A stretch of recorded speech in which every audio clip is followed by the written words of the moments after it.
ශුද්ධෝත්තම රොහාන් ලලිතපොන්සු අපොස්තුලතුමා සිය පූජනීය අපොස්තුල ධූරයේ වසර 48ක් නිබවා 49 වන අපොස්තලික වසර 2023 පෙබ්‍රවාරි 7 වෙනි දිනේ ආරම්භනු ලැබුවා.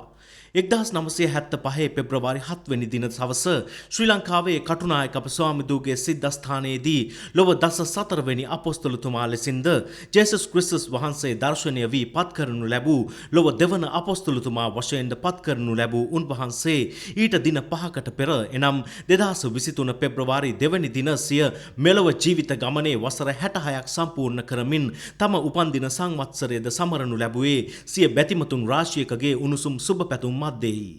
මෙලොව විවිධ කිතුණු සභාවන් රසක් ඇති අතර ඒ සෑම කිතුණු සභාවකටම හිමි නායකයෙකු සිටියත් ඒ සෑම නායකයෙකුම තෝරා ගනු ලබන්නේ මේ ලෝකයේම මිනිසුන් පිරිසක් විසිනුයි.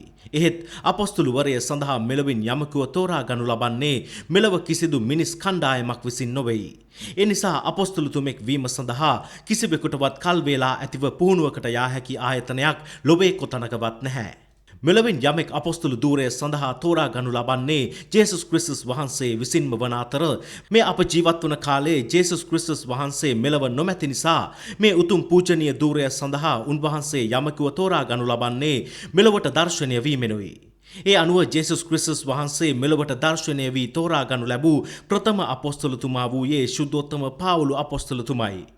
ශුද්ධෝත්තම පාවුල අපොස්තලතුමන්ට වැඩි කාලයක් සිය ධූරයේ ප්‍රධාන කාර්යභාරය වූ දහම් දෙසුම කරන්නට නොහැකි වූයේ එම කාලයේ ජීවත් වූ මිනිසුන් විසින් උන්වහන්සේව අල්ලාගෙන හිස කඳින් වෙන් කර අමුවේම මරා දමනු ලැබූ නිසයි. අද මේ වන විට ශුද්ධෝත්තම පාවුල අපොස්තලතුමා නමින් ඉදිවී ඇති දෙව්මැදුරු රාශියක් මෙන්ම එනමින් ඉදිවී ඇති විවිධ ආයතන මෙන්ම පාසල්ද රාශියක් වෙනවා. මරා දමනු ලැබූ ශුද්ධෝත්තම පාවුල අපොස්තලතුමාගේ දේහය මිහිදන් කර ඇති ස්ථානයේද මේ වන විට ඉදි කර ඇති දැවැන්ත දෙව්මැදුර වෙත වාර්ෂිකව වන්දනාවේ යන සදහැවතුන්ද සුළුපටු නොවේයි.